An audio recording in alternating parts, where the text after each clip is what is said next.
Hi everyone, and welcome once again to my God of War 3 Remastered Edition No Great Run playthrough. This is part 3, and this is already, we are beginning with the two Cerberus fight. And this took me a lot of tries, I have to say. This was pretty hard already. Like the first real hard point of the game. Now, for some advice, don't actually do that. Don't. I mean, I kind of had to at some points to shoot the bow, but if you shoot the bow too much, if you get them into a loop like I did here, like staying far back and parrying the projectiles, this is pretty good for extra damage. But if you continuously use the bow, even though I managed to get them, I get one head off. If you continue to shoot the bow, you're gonna accomplish this. You're gonna make them attack you directly, and you know what? They're both attacking you directly, because that happens. It's just insanity. So I guess try to parry the projectiles. I'm speaking to someone that is doing a no raid run. Just try to get good at parrying projectiles. Immediately go for this head. Try to go one head each, if you can, because that's really going to come into play later when they have only one head. You want them to be equal in the amounts of heads taken, if you can. I know it's hard to say something like that, but see, I shoot the bow and I immediately aggro the enemy. So I use a little magic there to get them to lose another head.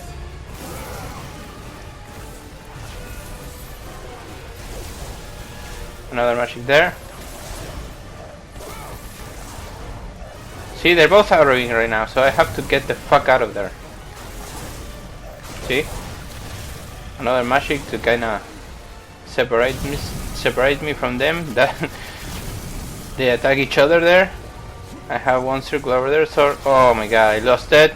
Oh my fucking god. That's because I'm not quick rolling. I should be quick rolling a lot more. I have nothing against quick rolling, it's just that I haven't used it up until this point, but I have to start using it. So this guy is dead, which is good, because when we only have one enemy, that's really good. So then I'm going to take things a little more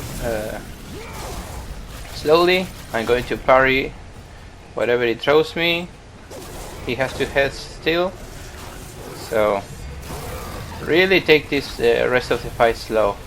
Position myself far away so I can make him use the projectiles, which I got good at parrying, and using the bow. Like I said, the bow was going to be like my secondary weapon of choice, and it's already showing like such. There we go, both dead. And this is probably the first part that you're going to struggle a lot in the game, in doing the no upgrade run. So Hades talks to us a little, and we are going to progress through the game. Most of the rest of the video is going to take place in the Palace of Hades, which I think that's the name of the video. That's the name I'm going to put on the video, ultimately. The checkpoint for this part is right outside, right after the Cerberus dogs. So if you fail in this room, you'll just spawn outside. So, as I said, the game is very fair with checkpoints. So there's no frustration found there until certain enemy late in the game that has no fucking checkpoints at all. But whatever, I mean, I guess they have to fail at some point, right? They had to not make it perfect. So I'm not gonna say what it is, but hopefully we'll get there sooner or later. So I've been noticing. I've been talking shit about QuickTime events in past videos. That no one likes them and stuff like that. And I realized I shouldn't be that unfair with this God of War 3, and I think God of War Ascension got it right too, because when you see God of War 1 and God of War 2, the QuickTime events are shit. They are pure fucking shit. But when you realize that the QuickTime events in God of War 3 and Ascension are placed on screen like the positions of the real square, triangle, X and circle in the gamepad, like the square is always going to appear on the left side of the screen, it feels really more natural. You might fail them anyway, but let's make no mistake here. I much prefer this more intelligent placed QuickTime events, that QuickTime events that just like randomly flash on the middle of the screen, and you have to push the circle like in under 3 fucking seconds, or you fucking fail entirely. So even though I was complaining about the QuickTime events, this is even better than previous God of Wars. Although I have to say, and I didn't say before, my favorite God of War is still God of War 2. It's really challenging. It's really fun. It has a lot of fun bosses and fun encounters. And for an upgrade run, it's fucking insanely hard. I don't know if, I guess since I'm just starting to doing no upgrade runs, I don't know if in the future I'm going to make God of War 2 and God of War 1 as well, and maybe Ascension. The thing is, as I stated in some other video, I sold my PS3, so I don't have anymore the PS3 to play those games. So that's gonna be a little tough. I guess I could get one eventually, and do a lot of PS3 games that are incredible. I would love to do Vanquish. I would love to do Vanquish on God Hard, and I would love to do all the God of War games. And I always wanted to play Ninja Gaiden 2. Always wanted to play Ninja Gaiden 2. I think in the PS3 there is the Ninja Gaiden Sigma version. Ninja Gaiden 2 Sigma. And not the original one, but yeah, I don't see myself buying an Xbox 360 just to play Ninja Gaiden 2. I don't want to say that it doesn't have its value, because I'm sure it's an incredible game. I've seen walkthroughs by Big Benedict about Ninja Gaiden 2 and also of Seraphim 17, and it looks like a really awesome game. It really does. And Vanquish I really played. And when I had the PS3, I have it in my PSN account. I bought it and I played it, but I didn't finish it on God Hard. And of course I wasn't recording videos at the time. So it will be only buying the PS3 again. So I don't know. Maybe in the future. But for now, we are still going strong with this. We have a lot of titles before end of the year. I'm not sure I'm going to do Fallout 4. And that's because of the nature of the game. It's hard to do walkthroughs. I mean, people do it anyways, but for me it's hard to do a playthroughs. I don't really do playthroughs, but it's hard to do a guide of walkthrough of a game that is an action RPG and is so open world. I kinda did it. No, you see, I didn't. I did it like a boss rundown or monster rundown on Witcher 3. But I have to say, guys, I'm sure you're not even interested, but I'll say it. The Witcher 3 former walkthrough is practically cancelled. It's practically cancelled. At least for now. That's why I didn't delete the videos, because I might continue the walkthrough at some point. But as it stands now, I'm not even playing the game anymore. And I think that with it, all the information about monsters and the tips and tricks video and everything that I already uploaded, I don't think I have to really continue a walkthrough. And I knew this might fail when I started doing that walkthrough, but I guess I kind of wanted to see what happened. That's not the way for all other walkthroughs, so, like this one. That's not how I do things, but I kind of wanted to do. I wanted to do something extra with Witcher 3, and I ended up being bored by it, because I spent over 100 hours with the game, and and when I finished, I just wanted to start it again to do the walkthrough, and it's just too soon. So maybe in a couple of months, when the Witcher 3 wears off a little, I might continue the walkthrough with the new patches that are coming out. Jesus fucking Christ! The other day, a 7 GB patch release, and I'm all for supporting the game. It's really important to support your game. But 7 GB? Oh my fucking god! That's what an entire game was about in some years past. An entire game was 7 GB. So whatever.